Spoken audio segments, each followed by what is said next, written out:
Muli, kung papipiliin ka, sino ang pipiliin mo? Ang iyong asawa o ang iyong anak? At bakit? Napakagaling naman. Ng pagkakasagot ng isang contestant na ito, talagang napasigaw lahat ng mga nanonood dahil napahanga sila sa magandang pagkaka-explain nito. Panoorin natin ang buong pangyayari. Magandang hapon po sa ating lahat.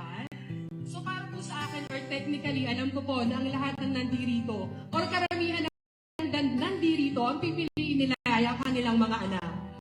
Tama po ba? Pero ako po'y hindi. Ang pipiliin ko po ay ang aking asawa.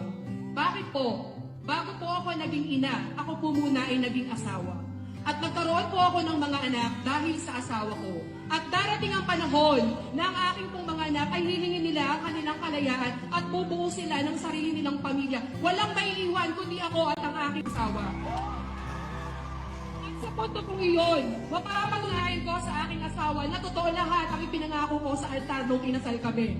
Dahil naniniwala po ako na ang pagiging ina o sa pagiging ina ko ay sapat na po ang pagmamahal, pag-aaruga at pagkalinga para po hindi na ako dumating sa punto na papiliin pa ako kung ang anak ko po ba o ang aking asawa.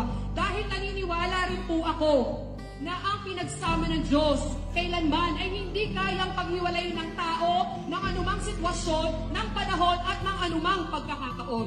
Marami pong salamat. Grabe! Napakaganda ng kanyang mga sinabi. Kung ikaw nasa sitwasyon niya, anong pipiliin mo?